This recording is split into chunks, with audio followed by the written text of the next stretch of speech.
Oh, good. Ben, it's good to see you again. Been a Good while. to see you. Yes, good And to see you and too. you've been on travels to Manchester and whatnot.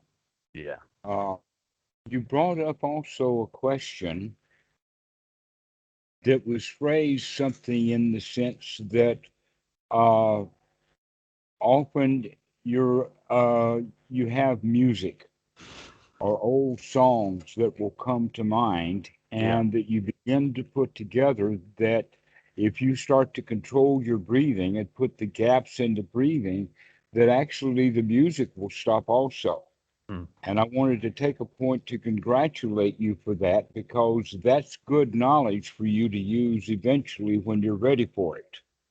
Okay, that's good to hear. And Very good to hear.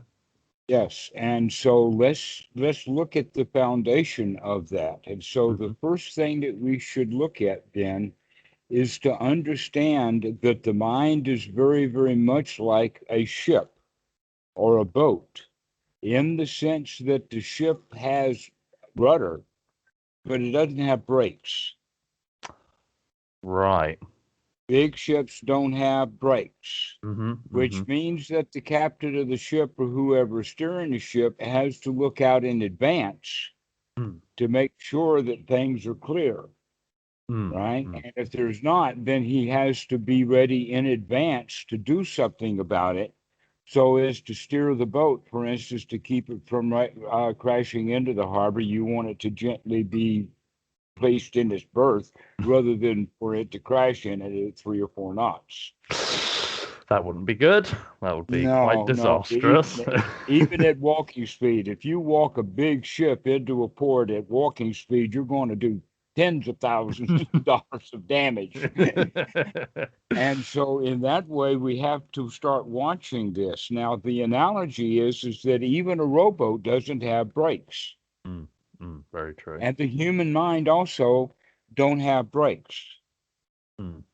In a way, you wouldn't even want many of the functions of the mind to have brakes, because putting the brakes on is the same thing as death, in the sense of putting the brakes to the part of the brain that does the heartbeat.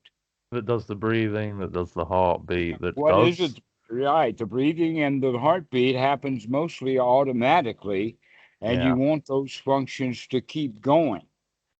The same thing is true about the part of the brain that we would refer to then is the conscious, not the conscious, let's call it the verbal dialogue or the talking mind.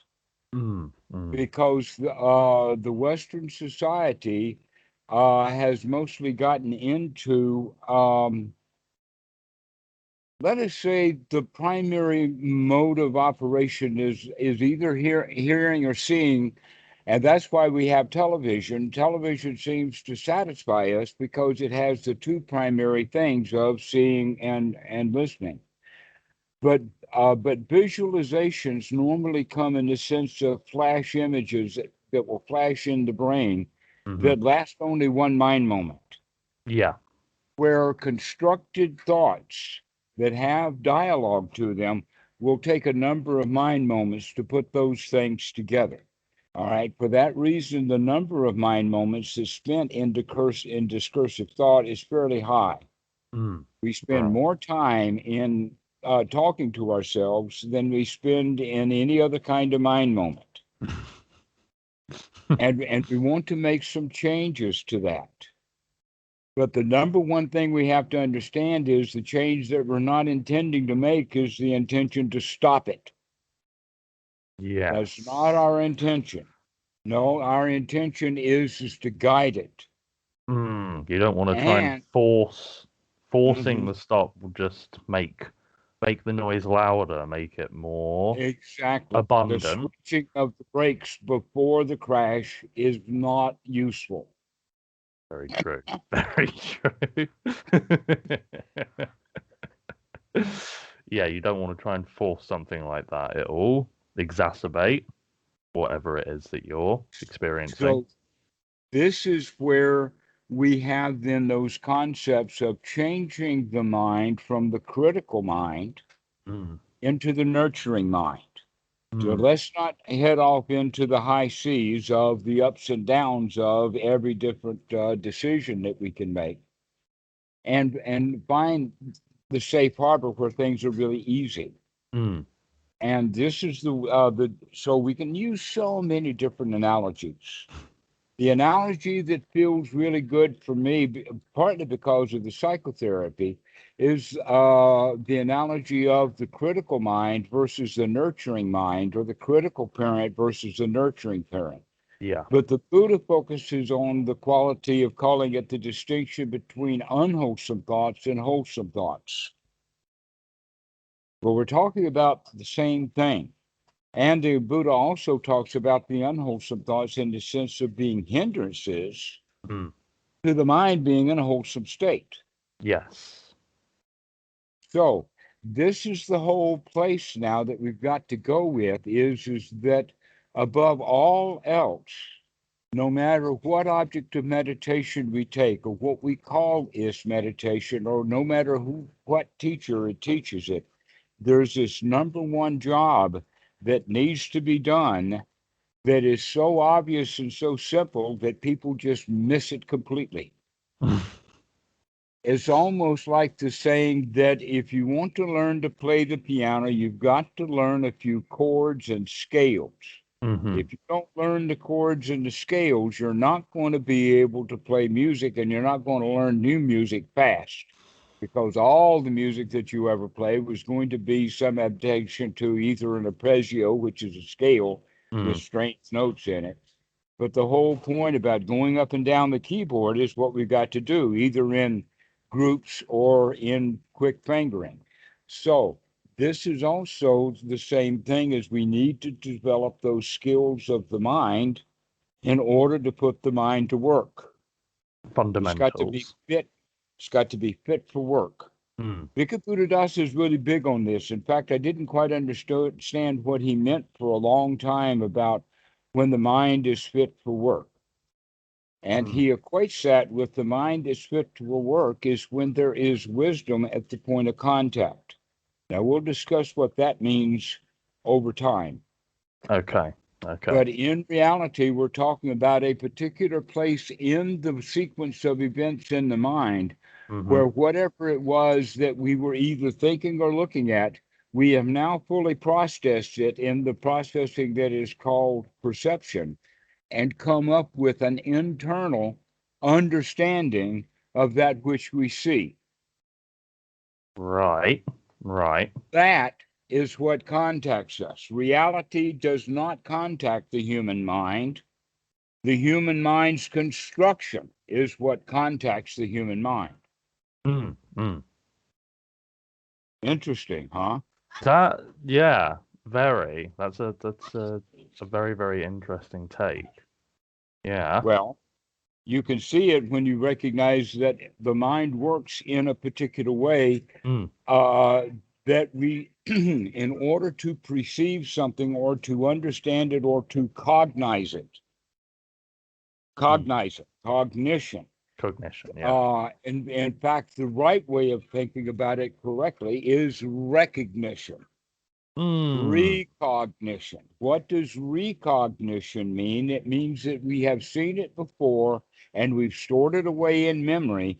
And now, when we're perceiving it, when we become conscious of it and perceive it, we add the old stuff to it so that we now recognize this as Sister Susie or the dog that we know or whatever like that, because it's all based upon the past. Mm. And then that is the newly constructed item of the mind. Mm. That newly constructed item of the mind now is like the five senses, because you cannot think outside of the five senses. You can think Yes. in the sense of touch, taste, smell, seeing, and hearing, and then thinking. But all of those things have to do with your thinking thoughts that you of words you've heard. You're having visual images because you have been able to see in the past that people who were completely blind from birth don't see in visual images. Mm. Their spatial contact has to do with touch.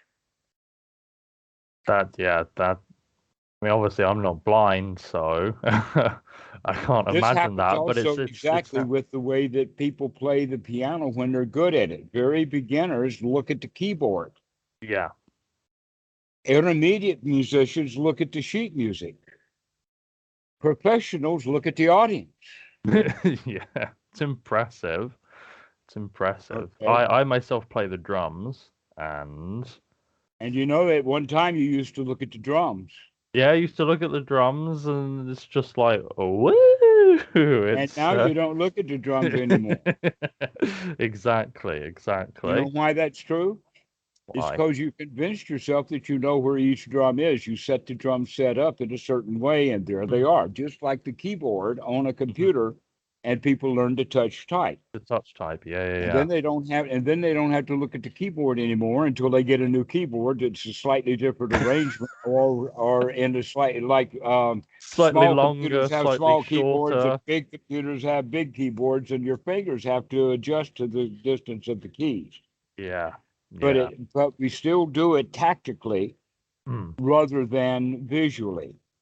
But in the beginning, we do things visually, but once we see it, now things click visually mm, very fast.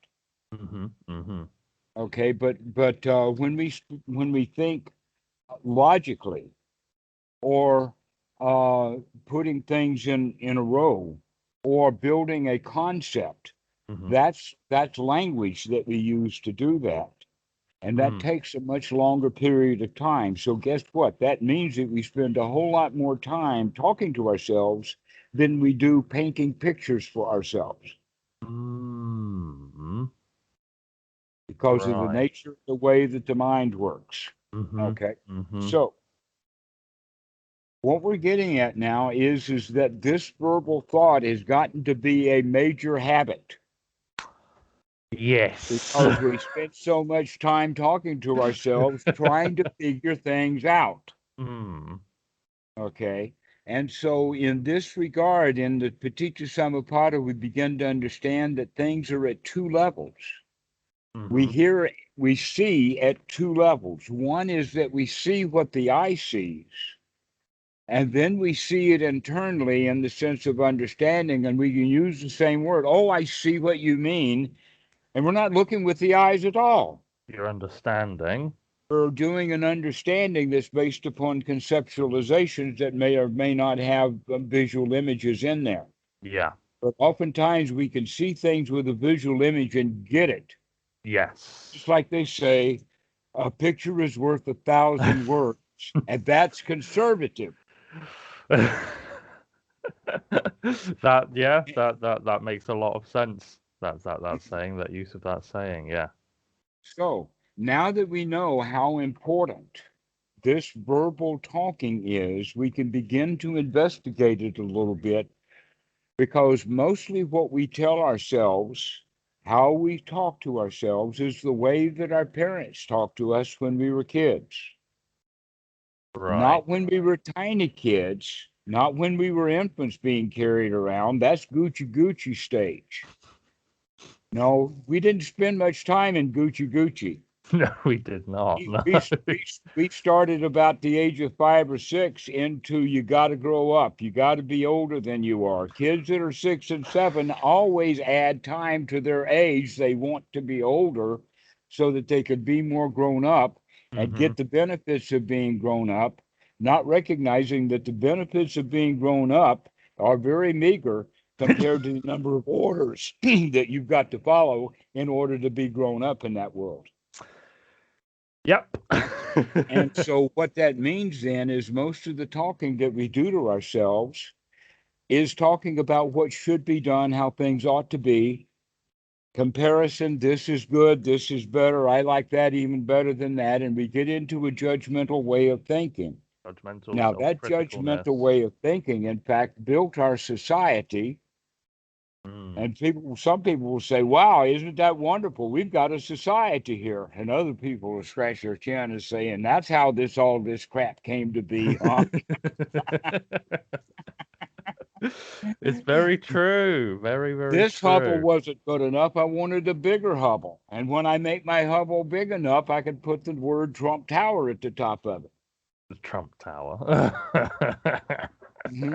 That's how we think. We think in names and images and big deals and things like this as part of that critical thinking, Yeah. which boils down to basically, I like this and I don't like that. And when we like this and we don't like that, what is the this and the that are not the actual realities. The this and the that's are what we made of it. Mm. Our own concoction becomes the this or the that I don't like. Yeah. And if the what this concoction is that I liked or I didn't like was actually used information from the past, so the likelihood is that if this reminded me in any way of something that I didn't like in the past, that's going to get part of the mix, and I'm going to automatically program myself to not like this thing Mm. that's impacting me. Mm. When we begin to recognize these kind of influences that we have on ourselves, this would then be called the wisdom at that point of contact. When we bring this stuff up and we say, look where this came from, this is a bunch of crap, and I don't have to feel bad Mm. Mm. because I can see through it now.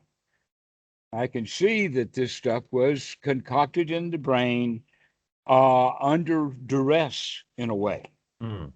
And the duress was the duress of the past. And so, an example of that is that if you're in one political party, when Mhm. you hear the name of a person at the top of the other political party, we automatically don't like him because of all. We can't take Donald Trump as a brand new Donald Trump today. We've got to Yeah. see it the way that he was back in the 1990s, or how bad he screwed up 10 years ago, or how bad he screwed up last year, or whatever like that. Always in the past and never being able to see things like they are in the present moment. Mm. That's why the hatred is so strong against him, is because of people living in the past. If they would hear what Donald Trump has to say right now without figuring all that other stuff, uh, figuring all of that stuff into it, Mhm. he's quite a comedian. He is an entertaining He gentleman. he is an entertainer, and if you allow him that point, you can give him what he's due the fact that he's a really excellent entertainer. Mm. Mm. Never mind the past. We have to Yes. take it at face value. Mhm. Okay, Mhm. so guess what? What? You and me, from time to time, put ourselves in that position of being the Donald Trump in our life, in the sense Mm. that we can't take ourselves and accept ourselves the way we are right now. We've got to go add past crap to it. Yeah. Think of things from the past. Think of things that you are not happy with, And then we're not and happy now. then you're not happy now. Yeah. Yeah. Yeah. You Exactly. slap past grievances on the present, and then you're living in the unhelpful, unpleasant, unwholesome emotions of the past in the present. Okay. So now that we're beginning to understand this teaching of the Buddha of Paticca Samuppada, we Mm. begin to recognize how important this point is at that point of contact to be aware, to be mindful at that point. Hmm. Why? Because that's the point when we can make a decision over, is this stuff I just made up a bunch of crap or what? And when we can see that this is a bunch of crap that I've just manufactured out of my own pile of shit, out of my own dirt bag, then I can say that's unwholesome. And That's we can throw that unwholesome thought and get out. out of here. Get out of here. Out you go. This is the crap that we keep coming up with that keeps us unhappy and miserable.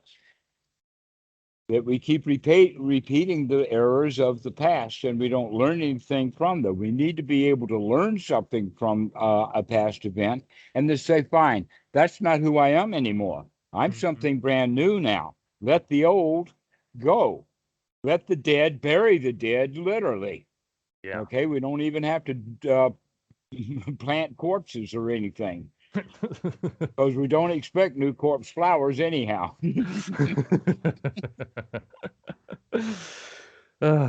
Yeah. So this is the rationale now behind this whole idea that the Buddha has, that he was so strong about removing the hindrances from the mind. We Mm. have to get the mind in a really wholesome state, because the unwholesome states will ignorantly take us into dukkha. Mm. And so we wake up to this point. This is the wisdom. This is the investigation of one's right view, is to reference, is this thought wholesome or what? Is this wholesome? Yes. Well, then you Yes. can stay around. Is this Yeah. wholesome? No. Then get out of Get out of here. here. Right. Exactly. Out you go. And this is what then creates that wholesomeness in the mind, one wholesome thought after another. And we know that they are, because every thought that comes by is being checked. Hmm. Do Hmm. you get in or not? Just like the bouncer The at the bar. bouncer. Yes. Yes. Yes. Yeah, okay. Yes. Every thought that comes to mind, we're going to say, are you wholesome or what? Are you wholesome or what? And when you get to the point that you can recognize, wow, this is pretty nice, because we got one wholesome thought after another. Now is the time that we can relax and go into other things that's worth noting. But guess what? Here's the thing that's really brilliant. This is something that dawned on me only recently, and that is that once we get the mind in this wholesome state, Mm-hmm.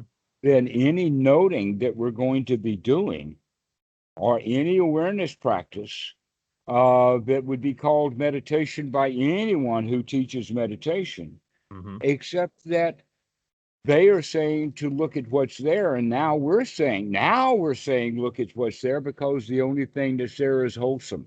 There is no unwholesome stuff there. We've gladdened the mind into a very wholesome state. So when you know, it's just pure wholesomeness. Yes. So let's now get a list going of what are the things that are worth looking at that are wholesome. Things that are worth looking at that are wholesome. I mean, Okay. wholesome thoughts. Thoughts about uh, wholesome events. No. Yes. Okay. You're heading in the right direction. The wholesome events that are happening one by one as they occur in this present moment. Yeah. Yeah. Yeah. Okay. And also, we're talking about the events, not that the door slams shut with the wind, Yeah. but rather the events that are going on in the wholesome mind. Yeah. Now we're beginning to look at something. Okay. The events in the wholesome mind that are going to be wholesome things, the wholesome events. Well, we have just placed ourselves into this state.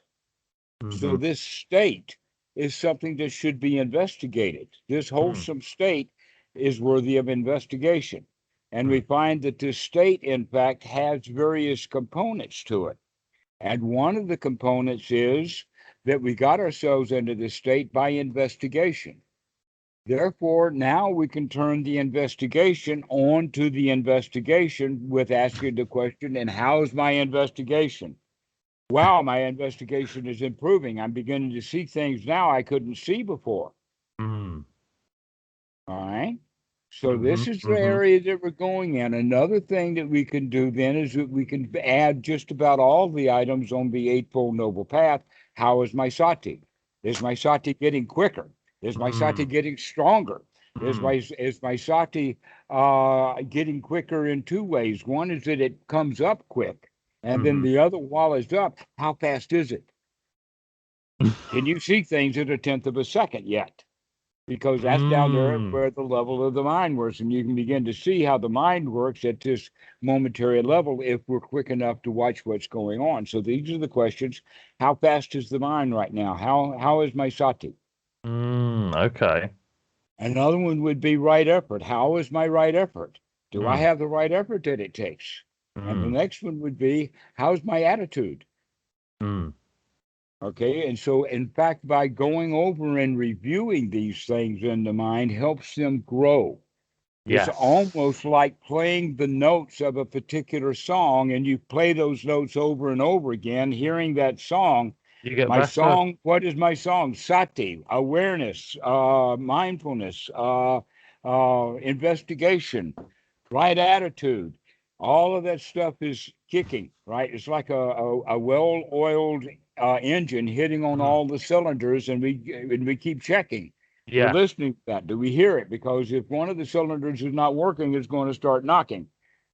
Yes. And then you stop and then Okay. you rejig it a little bit. You tune it up. You do some minor repairs. You start again, and then Exactly. it Exactly. all sounds good. Lovely. A little bit of repair work, and we're on our way. Exactly so. So then another list that we could work with, besides the Eightfold Noble Path, that is happening right here now, is that we've been able to use these skills to place us in this state of mind that we're calling the first jhana. So let's Mm-hmm. go look at all of the jhana factors Hmm. in the sense of how is my satisfaction right now? Am I really satisfied? Yeah, yeah, I really like this. This is real satisfaction. Mm. Another way that we look at it then is how is the enthusiasm or exuberance? Mm. Enthusiasm and exuberance are very, very closely related, but exuberance takes a little bit more work, Mm-hmm. where enthusiasm actually makes the work smaller. Exuberance is Mm. kind of over the top. And when we recognize that my feelings are quite over the top, that I'm in too much of a wow, I can settle that down and just be exuberant. I don't have to be elated. Yeah. Yeah. Yeah. Yeah. All right. It's So it's this it's is a it's more way of more more looking at it. controlled. More control beginning and more relaxation. Yeah. The more controlled it is, and the more relaxed it becomes. Hmm. That Hmm, is hmm. literally like a wild animal that has no control. He's all over the forest. Yes. But if you can tie the dog to a tree, he may plug and pull for a while, but he's going to lay down and rest. He's gonna lay down. He's gonna Especially if lay he down in the has that. sun. Gonna Hmm. enjoy himself. Gonna relax. Gonna get a quick nap in. Gonna feel nice and That's warm and exactly good. how we're doing this, right? So we put these controls on the mind so that they Mm-hmm. don't have the dangers to go wander off in, because if they wander into dangerous territory, now they got to deal with a bunch of dangerous stuff. If Mm. we're not out wandering any place, now we can stay relaxed. Yeah. This is the whole idea then, is to stay out of dangerous territories of the mind and stay in really wholesome states. In this regard now, what we mean is that we can actually watch and see the ability to apply the mind to the wholesome and sustain it there. Mm. That also is something that becomes a lot of work, especially when we get the mind to the point that we can sustain. So now there's no more effort in the sustaining. We Mm. only need to apply and sustain when the mind is wavering and waffling around. But Mm-hmm. when the mind gets really stable, now we can leave off the applied and sustained thought. And what we mean by that is now we can begin to put some gaps between the wholesome thoughts. Mm. And these wholesome thoughts, in a way, are very much like music to our ears. Now you can hear where this is going. Mm. Mm. That with the breathing, we can begin to control the mind's wholesome thoughts. Once we have the mind controlled into the wholesomeness, so as we breathe in joy. And as we breathe out, we relax. And at the end of that out breath, we can leave some space. Mm. And so we don't have to have any thoughts or anything happening during that out breath until the body needs air again. And so we're going to start pinning the breath and the thinking mind together, so that the mind is going to stay quiet until the breathing starts again, or vice versa. Whichever comes first, the other one is to follow. So Yeah. when you breathe in, you'll start thinking again automatically. But if you Yeah. start thinking again, then that's the time to take a deep breath anyway, because it's normally by the count of three or four. We're talking only about a couple of seconds of gap in Mm. there. Yeah. Yeah. Yeah. But in that gap, what are we going to do with that gap?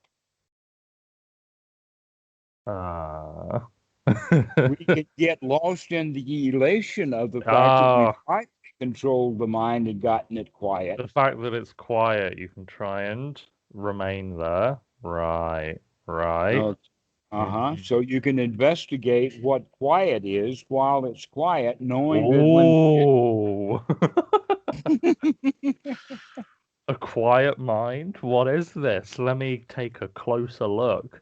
Ah, Mhm. lovely. Okay. Now And then you're many like, people oh, I gotta breathe again. now here's the thing that makes this so different hmm than Western meditation Mm. is because Western meditation thinks that meditation is going deep and that the no mind is getting closer and closer to sleep, Mm. which is true. What we're doing is going in exactly the opposite direction. We're so alert and so awake, we don't have time to think about what we're doing. We're too busy doing it. Yeah, yeah, yeah, yeah. Okay, this is about, and this is actually, you can see it in creeping into our language in the sense of some martial arts and other sports have the quality of the flow. The flow state. The flow state. Yes, This is exactly what yes. we're getting ourselves into without the boxing gloves or the years of getting punched around or the $1 million Ferrari. We don't need that car to get in this flow state. We could just sit there and pay close attention to what we're doing and get into that flow state of really paying close attention to what's going on, Mm-hmm. and we could do it even faster than the boxer or the martial artist because he's got to react to what he's seeing. So he's spending part of his time watching and part of his time reacting or defending himself for what his partner is doing. Mm. Here we could spend all of the time not defending because Not everything is defending. wholesome. We don't have to worry about getting punched in the face. He's right. We don't have to worry about getting punched in the face. That we've got those blocks already built up. Yeah, yeah, yeah, yeah. Because in fact, this state we could get in and still be subject to hindrances. We do, in fact, slug ourselves in the face Mm. without even recognizing that that's what we're doing. That's why it's so important to get out of the hindrances so that we can basically get in the flow state while shadow boxing. Shadow boxing. Yeah, yeah, yeah. You haven't got a Okay? risk of being punched in the face if you're doing that. Exactly. No risk of getting punched in the face. And so the shadow boxing basically is even the shadow of a shadow, in the Mm. sense of everything is happening inside the mind. Mm-hmm, That mm-hmm. in fact, the Buddha uses the shadow in the sense of talking about the internal states that we were talking about. And he likens it to a real tree with real roots, really big trunk, really big branches, leaves, the whole 9 yards. And then that tree is standing in the sun, and the sun and the tree together create a shadow of the tree. The Mm. shadow of the tree is even more, let us say, unstable than the tree itself. Yeah, the leaves blow in the wind of the tree, but the tree's going to just stand there Mm-hmm. to where the shadow itself moves all the way around the tree And then what during the happens at day. night? The And shadow's then the gone. shadow is gone. Exactly. Or if it's a cloudy day, the shadow becomes, weaker, I suppose. So, in that regard, the reality of the situation for ourselves is the tree itself. And Mm-hmm. those mental images that we construct is like the shadow. Mm, mm, And it has stuff behind it that keeps us from being able to see the actual tree. We keep looking at a shadow. mm. Now we're beginning to wake up through these wholesome states. We're beginning to see, wait a minute, what I'm actually looking at is a shadow. That's what's been running my life all my life. Let's start looking at the real deal for a while. Mm, mm-hmm. Okay, this is when we get the mind really sharp and focused so that we can back it up even quicker in time to go beyond that level of feeling and perception down to just bare consciousness. Mm, Because that bare consciousness does not have to be evaluated, understood, mm-hmm. um, uh, comprehended, cognized, or a story told about it. Mm. Because that storytelling takes us away from the actual experience. Yeah. Now, that experience we're also looking at is the fact that things happen pretty fast. Happen very fast, yeah.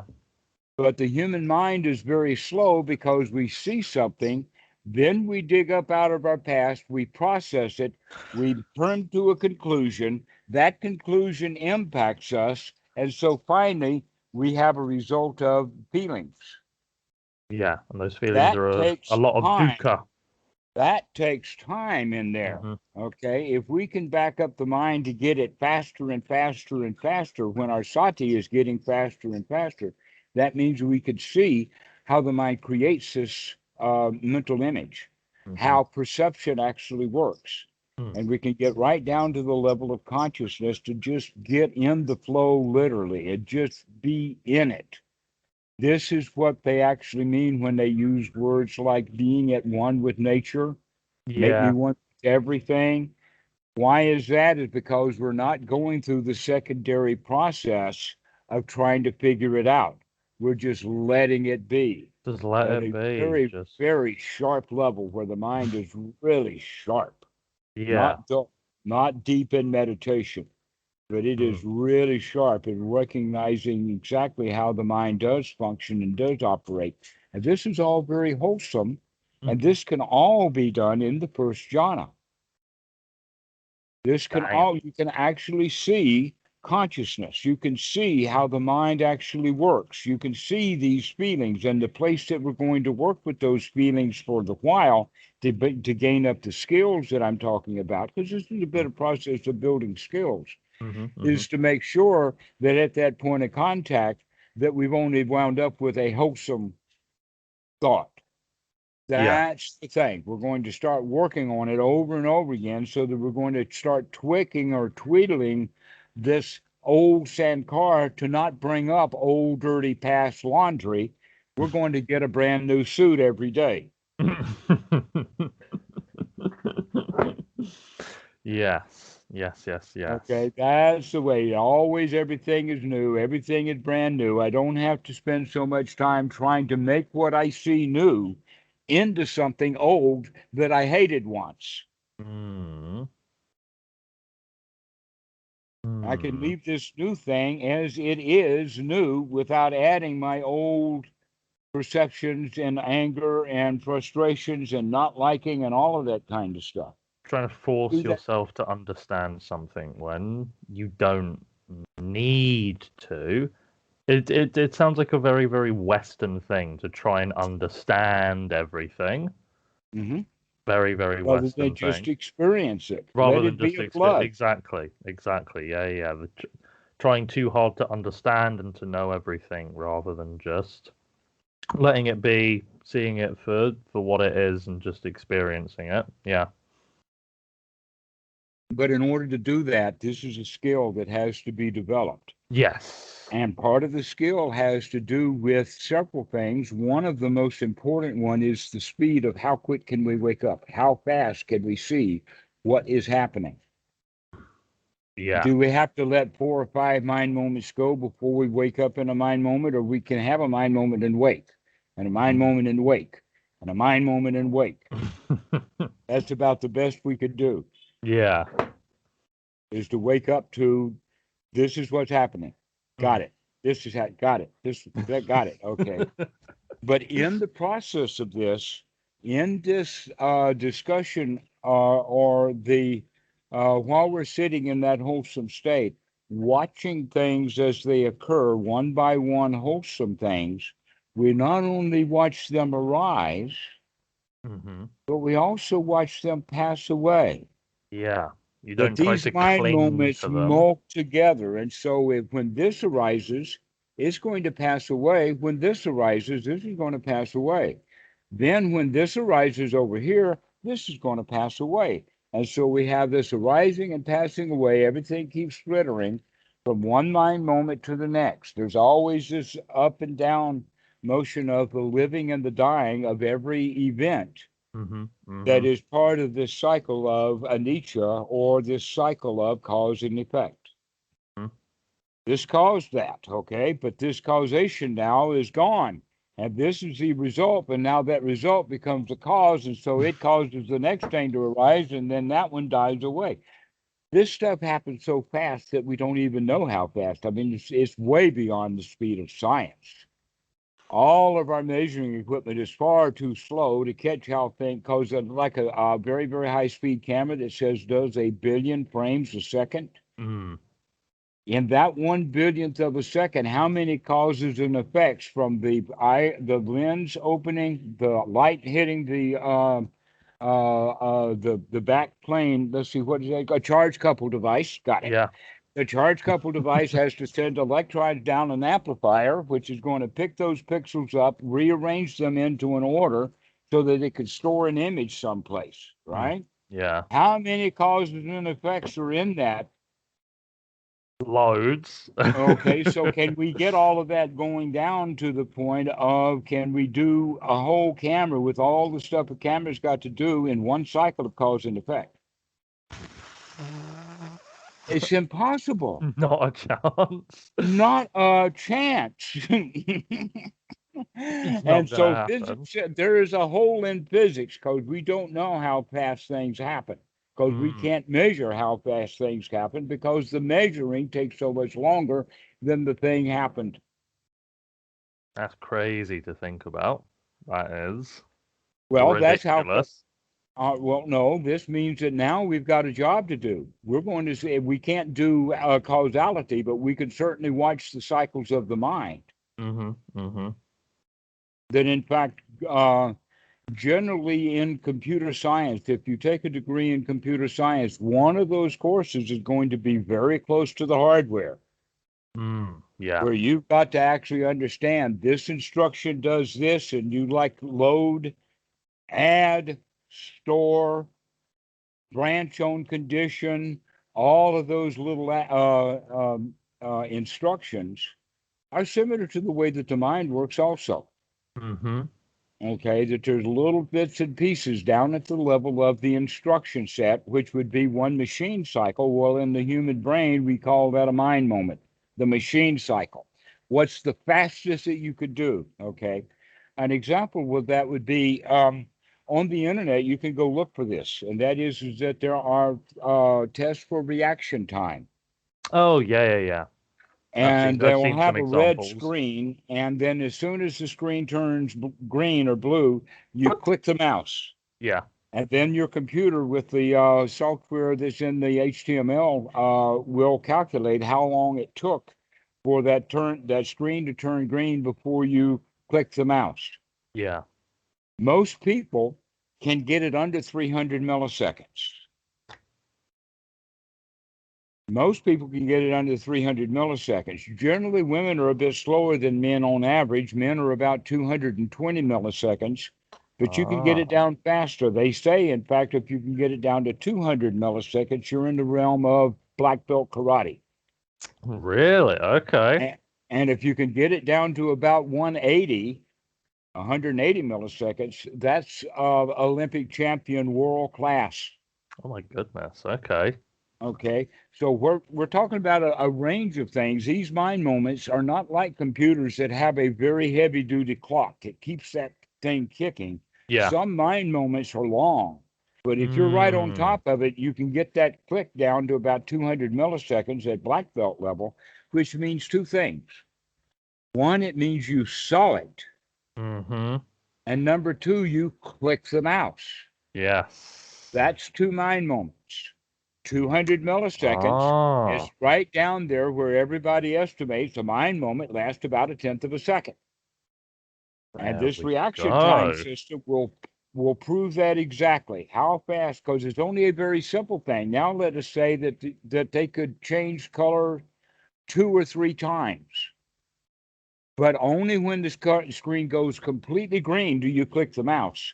That will take longer, Yes. because you have to take more mind moments to make decisions in there about, is this is not green, this is blue, don't click. This is yellow, not green. It's not just that something changed, it's now you have to make a new discernment, which is going to take a new mind moment in there. There's layers to it. Yeah. That makes Yeah, so sense. there's That many makes layers sense. to it. Uh-huh. And so by understanding these kind of things and playing these kind of games on the internet, you can begin to test yourself, see how your mind operates and things like that with this ordinary stuff that ordinary people do. So that then when you go into these really wholesome states that we're talking about, into this jhana, Hmm. now you can actually begin to understand directly of how the mind works. We can understand directly what are these skills that we're developing, and we can understand these jhana states. We can see what is exhilaration, what is um, enthusiasm. Hmm. Okay, because we have already started building enthusiasm. As we grow in our skills, our enthusiasm grows while our uh, euphoria kind of melts away into a satisfied sukha, Mm. so that we're completely at rest and completely alert at the same time. Because the enthusiasm is there. It's almost like a Jack in the Box, where you Yeah. turn the crank and it plays a little song about Pop Goes the Weasel and whatnot like that. Yes. Okay, most of us are like the Jack in the Box, except that after we turn the crank and the door opens, we got to go in there and grab the Jack in the Box and pull him out. The We hatch have to opens, take but the effort, nothing right? pops out. Yeah. Nothing pops up. Okay, well, after we've developed the skill, then it's like the Jack in the Box. When we turn the crank, the lid pops open and Jack in the Box pops out. The wholesome pops just pop right up. Just pops right out. No effort. Okay, It does it automatically. and so we need to notice that also. That how's my effort? My effort right now is bring loaded. That's my effort. Spring-loaded it's effort. it's Yeah. yeah, spring loaded effort. So as soon as the trick goes off, we don't have to get up, get dressed, and go to work. It's spring loaded. You go pump.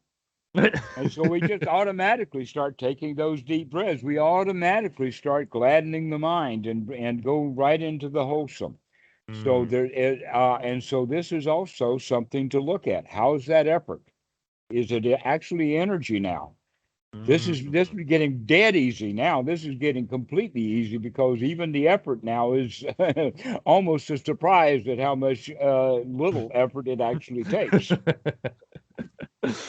Yeah, it may take a lot of effort at first, but after, as time goes on, the effort is less and less and less to get the same result. Because we deep inside we begin to see this being in a wholesome state is so much better than being in the ordinary state of up and down and back and forth and critical and yes I like this and no I don't like that, into Mm. this completely wholesome state. Gosh, everything is just so good. And so naturally, now well, what are we going to do when we get that into that state? We're going to do an inventory. Mm. Another. How is my sati? How is my attitude, my effort? How is Mhm, all of that? Uh-huh. Tick, tick, uh-huh. tick, tick, tick. Tick, tick, tick, tick. Oh, we're Oh, good. wow. Right. And that starts to build up our confidence even more. Alliance confidence, Yes, the yes. lion's confidence is we've got all the tools, right? So another analogy we can use is being like a night watchman Mm. on rounds. Mm-hmm, mm-hmm. Okay, and this can be used in the sense of the word concentration because a lot of people think that what we're doing in meditation is building up concentration. Concentration then would be like the guard sitting at his guard desk reading a hoochie goochie book. He's really focused and concentrating on it, but he's not doing his He's not job. doing his job. He's not Oh, aware of what's going on at the right, facility, the building. right. He's got to go do his job. He's got to go check every doorknob. Mm-hmm. Okay, this is what we're doing when we're in this state of basically the empty building, and here we are, the guard. We're the night guard of an empty building, and it's our job to go make sure that everything is secure and wholesome. Mm-hmm. And so Yeah.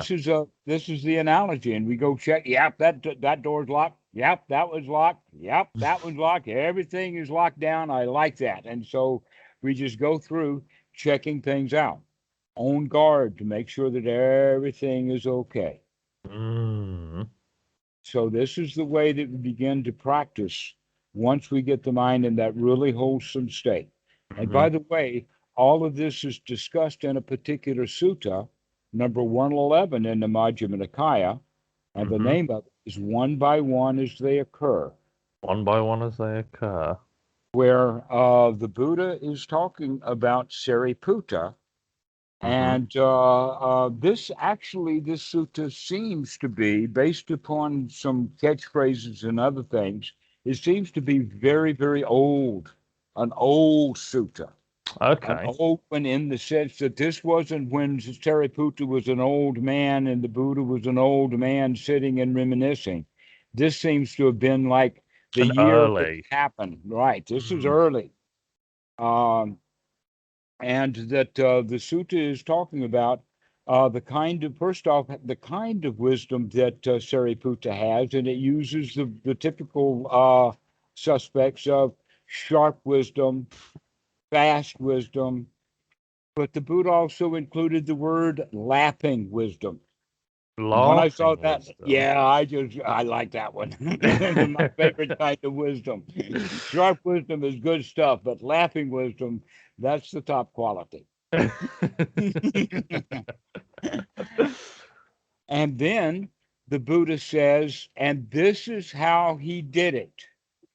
And then it says, for a fortnight, Sariputta practiced in this way. A fortnight, 2 weeks, Two two straight weeks, weeks. 2 straight weeks. And yet, many people in modern times, they'll do 2 weeks, 3 weeks, 6 months of a meditation Of retreat and retreats, come away yeah. not getting much out of it. All right. Or, Mm. so here's the question: what was Sariputta doing? Yeah. And the answer to that would be, before we ask that question, let us say, what was he already skilled at? What skill did he bring? Because he Ah. was already a mendicant. And back during those days, just like the Buddha, Sariputta was probably already skilled in the jhanas. He just didn't know what to do with them. Right. Right. Okay. And Mm-hmm. so now the next paragraph of the sutta, it starts this way.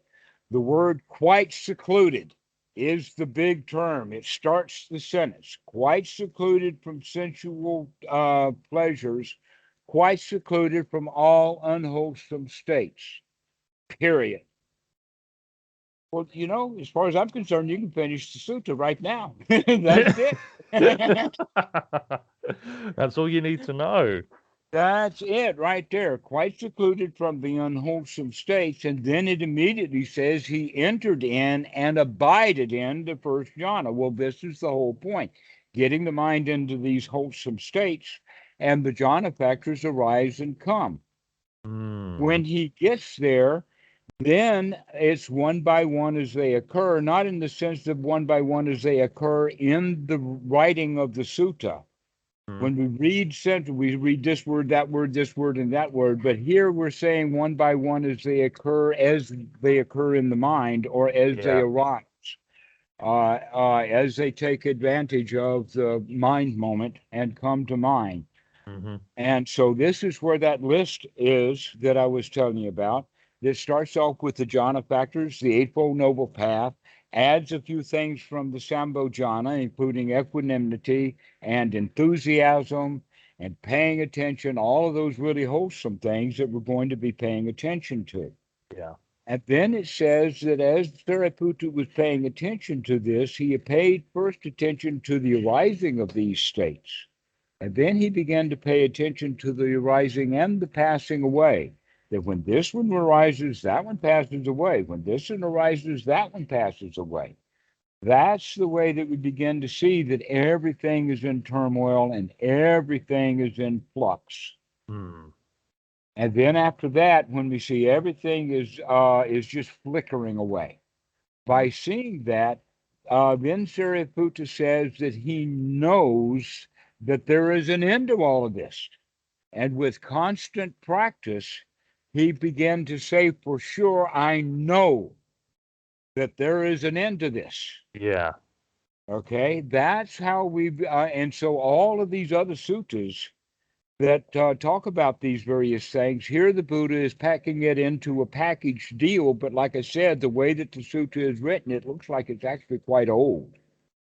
And so this has been the teaching of the Buddha all along All along. about getting the mind cleaned out so that we in fact can do the evaluation of the Four Noble Truths, the Eightfold Noble Path. How's this? How's that? What is the Third Noble Truth? Are we free from suffering yet, Daddy? Are we there yet, Daddy? Yeah, we're there. Here it is. Yeah, we're free. No suffering. This is it. Okay, so this is something that we have to examine, Hmm. and by examining it, we can recognize that there is an end to this suffering. Here it is. This is the practice. We can bring ourselves to this end by focusing on only the wholesome things. Yeah. And so that's what this sutta is about. The whole show is basically him going through the suttas or going through the jhanas, but as he does so, he's only removing the factors of the first jhana that are not there in the second. So as we go higher in the jhanas, there's just merely less and less to notice. Yeah. Yeah. At Yeah. no point do we ever go into anything like a dark night of the soul of fear, misery, despair, disgust, and strong desire to get out, which Hmm. is, by the way, I think step 6, 7, 8, 9, and 10 of uh, um, the 16 stages of insight that Mahasi has. Right. Right. Right. Okay, Right. and here's the distinction: is the Mahasi starts them noting, but they don't really become dedicated to the noting until after they go through the despair and the great desire to be free from suffering. It's only then when they take it up, and they could have been practicing for 20 years wrongly before they finally figure out that we've got to clean the mind. We've got to be free from Yeah. despair. We've got to be free from misery. We've got to be free from disgust. We've got to be free from all of that stuff, so that we can now see things the way that they are, so that we can see clearly enough to see the end of it all. Hmm. Hmm. To see that That's there it. is an end to it That's the all. end. Yeah. Right. The end of it all is to see how the mind works so that we can begin to take control over it with the same, let us say, gusto Mm. that we started with the whacking of the cows. The Yeah. gusto of actually taking a deep breath, the gusto of seizing the object and taking control of it. We got to take control of the breathing, and then take control of the thoughts to make them wholesome, Mm. so that eventually we can take the control of the thoughts to put blanks and spaces in there where we can really see what's going on in between, but we still have to grab that object too. Yeah. It's I always like the analogy with the cows. When I catch myself thinking unwholesomely, I do sort of close my eyes a little bit and then whack, whack, whack. get Yeah, back in line. Let's get back go. in Come there. on. Yeah. Come on, doggies. Let's do this job right. Exactly so. That's such a beautiful analogy, and I'm glad that it works so well for you. It really Uh, does. It really, really does. It's a very, very effective analogy. okay, so now we recognize that that whacking of the cows has to be done even in later stages when the cows are all wholesome Mm. When they're all in the pasture. and they're all in the pasture, or in the sense of even beyond when there's no more cows left, we still have to whack them, because there's going to be a new kind of cow, in the sense of now we're not dealing with just feelings. Now we're dealing with perception itself. How does Mm. the mind actually concoct the kind of crap that I've been used to feeding myself? Yes. Okay, so this is how, and so we have to actually grab and take hold of perception so that we can begin to make some gaps between consciousness and perception, so that we can see things the way that they actually really are. And the Buddha Yes. talks about it. And in fact, this statement that I'm about to make is one of the things that makes the sutta seem so old, Mm-hmm. is because this phrase is in also suttas that we know for sure are very old, like the Sutta Nipata and the Udana, where this sutta we're talking about now that seems Mm-hmm. to be old, but is in the middle link saying. So that means that it's was put together with the stuff that was put together at the time of the Buddha's death. Mm-hmm. Okay, so we go back to that old phrase, and this is what we find there is when the seen is merely the seen, and the heard is merely the heard, Mm-hmm. and the cognized is merely the cognized, and the touch is merely touched or felt. It's merely a touch. Or when we see something, it's merely the seen. It's not taking the perception time to concoct a story about it. It's Mm. just merely the seen. It's just purely experience. It's It's pure experience, and there's going to be a lot of experience when things are when the scene is merely the scene. Then there's a lot of seeing going on because there's a lot to see with the eyes. I mean, it's amazing. Just Mm. the gaze into your room, and you can then close your eyes, and you recognize there's so much stuff in the room you can't memorize everything in the room. It is far too complicated, and we Yeah, haven't been paying attention. But now, if we're seeing merely the scene, then we can see what it is. We don't have to name it, but we can see it. you can see it. You don't have to This is assign what it would be called. something. This is what can be called photographic memory. Yes. Why? Actually, what that means is the person who has photographic memory is only looking. He's not telling himself a story. Yeah, yeah, yeah. Because if he tells himself a story, then all he remembers is the story he told, and he doesn't remember what he actually saw. But if we can It's get down to the scene as merely the scene, then we can actually see it as if it were a photograph.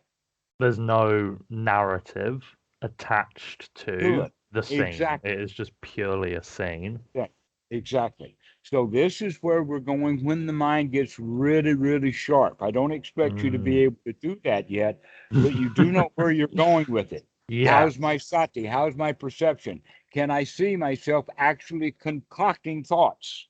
Mm. Yeah, I think I've had a few instances of where I've been able to see myself concocting thoughts, and Mm-hmm. then if I've noticed that the thoughts are unwholesome, then I'm like, "Hey, Yeah, warrior, out of what are here. you Right. doing?" Exactly. Exactly. Yeah. Exactly. So this is the way that we practice now, is that we practice getting ourselves into wholesome states, and then we practice by noting one by one as they occur all the various wholesome states that are associated with how we are right now. These jhana factors, these path factors, and in a way, the whole show of the Four Noble Truths is there in evidence. Mm-hmm. And as we do this investigation, one of the things that we're going to look for is, but where am I in all of this? And the answer is, you're not going to find it. Oh, the self, the the the absence of the self. Yes. Well, Yes. it's actually when we are in wholesome states, it's absent. When Ah, we're in unwholesome states, that's when we become selfish. yes. If we can understand the teaching of the Buddha of anatta and atta and that whole show, the easiest way for an individual to get a good handle on it is by using not the word self, but the word selfish. Are Mm. you selfish right now or are you unselfish? If you are unselfish right now, then that's wholesome. If you're selfish, that's not wholesome. Mm. And when you're selfish, what does that mean? You're defensive. You're trying to Mhm. protect yourself. It's dangerous. Okay. When you take something that belongs to me, that's mine, and I'm going to get angry because I'm afraid that I'll lose something. And so you can see that, in fact, all the unwholesome feelings that we have are associated with self. Yes. When we're completely in the wholesome, there's no self there. Mm. And then we say, wait a minute. Now we understand the teachings of the Buddha correctly. This is where Mm. the self comes from, is that it's something concocted that needs to be concocted in order to be protected. Needs to be concocted to protect it. To be That's protected. that is that is stupid. It needs to concoct itself to then be protected. That is pointless. That is human, though. That That yes, is so human. very, very human. Okay, so Mr. A and Mr. B are having a conversation, and Mr. B says how bad uh, Republican Party C is. Okay, Mm-hmm. and how bad uh, political party C is if Mr. A is not in either that party or the opposition party, then he's not going to get selfish about it because it's not his. But if you Mm. start destroying his party, Mm-hmm. then his selfishness will come up and he will have bad feelings because you're hurting his party. But Yeah. if that party is not his party, then you can trash it away. He'll help you trash it. He don't care. It's not his. Yes. And Yes, so yes, yes. if we stop identifying with political parties, then we stop a whole lot of suffering. If we Yeah. stop identifying with I'm an Englishman or I'm a Tibetan or I'm a this or a that, anything that we identify with is going to cause us suffering. That's being selfish. I'm placing myself into that thing, which means that when it burns down, I burn down You too. burn down with it. Yeah. Mhm. But when I'm not in it, it can burn down by itself happily without me. And Hmm. so this Yeah. is how we begin to see this is the wholesome is to not identify with things. It's unwholesome to identify that I am that. I am a Yeah. Christian, or I am a Buddhist, or I am this, that, or the other thing. Mm. And anything that I can claim that I am will cause me suffering when it's attacked. Mm-hmm. Mm-hmm. So don't identify with anything. It's wholesome not to identify. This is the easiest way to understand what self is what Mm. we identify to. And Yeah. when you identify with anything, then it doesn't matter what you say about it. Or, I mean, the Democratic Party could go belly up this afternoon, and only a few people are going to laugh hysterically over that. I want to see it. I want to see it. Yeah. Yeah. Only a few people. Yeah. Yeah. But a whole lot of people are trying to keep it upright, and a whole lot of other people are trying to knock it over, and everybody's unhappy. Yes, even if you're trying to knock it over and you've succeeded or whatever, in the process of trying to do it, you were very, very unhappy because you were Ah, identifying with it. exactly. So this is what we mean by the self, and when we can see things from a purely wholesome place, we can see that that identification is dangerous. Mm, mm-hmm, I mm-hmm. shall not do that. That I'm beginning to see how the mind works, and the way that we identify things is by bringing up the past. That's Damn the past. past. Exactly. And so living more in the present moment is the way to go. Yeah, Much more wholesome. yeah, it really is. It's a hell of a lot more wholesome. It does seem like pretty much all of people's problems and issues just stem from the past. Hmm. But it's a We very won't let human it thing stop. to do, yeah. Hmm. Well, we had the delusion that the world is a very dangerous place, and I've got to learn my way around, and I got to keep track of a whole bunch of crap going on because it's dangerous. Yeah. But now that we're adults, now that we're fully functioning adults and winners, we can recognize, no, I can handle all of that. It's not an issue. It's not a problem. But Mm-hmm. when we're little kids, we feel really overwhelmed, and so we got to keep track of stuff. We almost get into that state of I got to get it, because Yeah. it's really dangerous if I don't. Now we can relax with that. We don't have to do that anymore. Yeah. You were successful. Your life is safe now. Yeah. Yeah. I mean, it also comes from, like the Stone Age stuff, the world is a dangerous place. Hmm?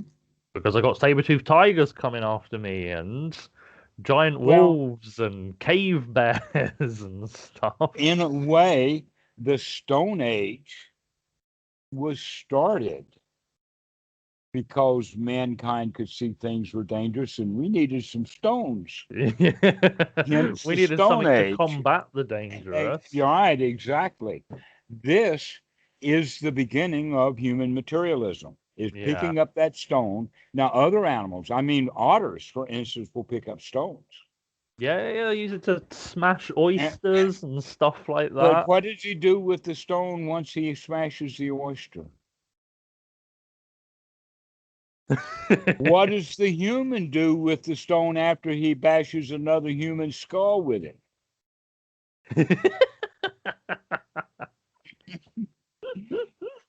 And so Yeah. we as humans start collecting materialism, Mm, collecting material goods because we find safety in them. yeah. Guess what? That human being that picked up that rock and clung to it, all of a sudden, I mean, I don't know how long it took, but that stone turned into a cell phone.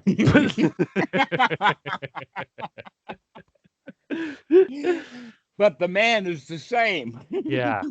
Man is the same, but the object is different. The clinging to something is the But the same. clinging is the The same clinging is the clinging. same. Yeah, yeah, yeah. It doesn't matter if there's My rock, tens of thousands of years my of cell phone. separation, but it's mine. It's mine. Oh, I like this. Mhm. It's mine. It makes me feel Exactly. safe. Yeah. And you see, the otter doesn't do that. The The otter's otter just like, only cool, I've sees used it. utility. And Yes. after the utility is finished, the rock is too. The Mm. same thing is with apes, chimpanzees, and larger apes will take a reed and poke it down into a hole for the grubs to start eating that reed. And when they can feel the grub eating it, they'll pull it out. What do they do with the reed after they get to grub? Woo! What does the American, oh, excuse me, yeah, what does the American do with his reed? He puts it in his breast pocket with all the other reeds that he's been collecting. He's a nerd, you know. He's got a pocket lighter for his reeds. Yes. So the monkey, the chimp, the ape sees utility. He knows that he can get something which will work just perfectly fine when he next needs it. So Hmm. And that's the fine. human sees it as mine. And that's where the danger comes in, is clinging to material goods as if they belong to me, rather Yeah. than just tossing it out because I'm finished with the utility. Mm-hmm. Mm-hmm. And then the new student on the block will say, "Well, yeah, but maybe I'll need that rock later." Now Find he's in another the rock. past. Right. You stole my thunder. Stop it.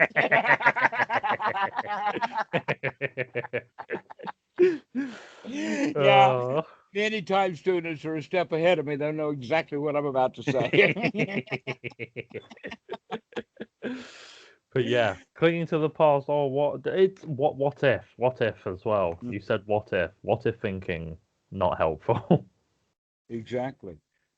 Because we're thinking about danger. What if the danger? What if the danger? Yeah, There's no danger. If I need a rock, there's rocks. plenty of rocks. But I don't need a rock right now because there's no danger. Exactly, exactly. And yet, how many possessions does a normal average human being own Odd. because they think that it's going to become useful someday? Mm. Or look how many, like in America. Why is it the American people, it must be the most dangerous place in the world? Because look Yeah, at all because the of all the guns. stuff they've got. Right, they got to buy the guns to protect all the stuff they've got.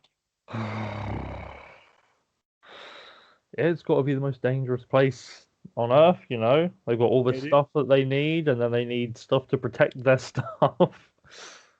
Stuff to protect their stuff. That is. I Wow. think right, exactly right, and they all do it in the uh, let us say under the service of protecting me. Yes. And so Yes. the underlying feeling for all of this materialism is the feeling of fear. Mm, mm. And so we have to learn to find a way of getting fear out of the mind. And the way to do that, the reason that the fear keeps coming back in the mind is because of all the unwholesome thoughts of maybe this and maybe that. If we Mm. remove the unwholesome thoughts and have only wholesome thoughts in the mind, then there's nothing to fear. There is no danger right now. Yeah. And so that's the new state to get in, is to get into that state of fearlessness, which is part actually at this point in time is the part of sukha, of feeling safe, secure, and satisfied, comfortable. This is the feeling that we can have when the mind is not being selfishly endangered. Yeah. And so, even if the Buddha didn't give us anything to do with this state of mind, just being in it all the time is quite a benefit. Yeah. It sounds like a very pleasant state of mind to find yourself in, so Right. should strive to So, be in it as much as possible.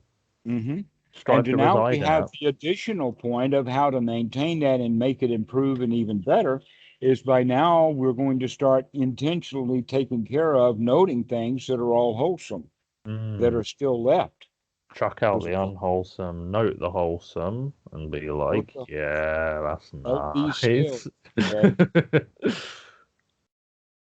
Mm. So this is the way that we practice. And Yes. this is, and I'm glad today, Ben, that we were actually able to weave in various aspects of the teaching of Paticca Samuppada, because the Mm. student needs a bit of the foundation of how the mind works in order to even understand why and how this sutta is set up. Yes. But we're already at the point of now that we have this first jhana capabilities, we need to know what to do with it. Yeah. Okay, so this is what we're going to do with it. We're going to examine how the mind works when the mind is in a really wholesome state. Mm-hmm. Yeah, yeah, yeah. We're going to examine these skills that we got into it. We're going to examine the features of it. And we're going to see this stuff arising and passing away and arising and passing away. Cause effect, cause Cause, effect. effect, cause, effect. And it's actually quite a magic show. Yeah, yeah, yeah, yeah, yeah, yeah. Sounds very magical. Very, very magical. And so good luck with that.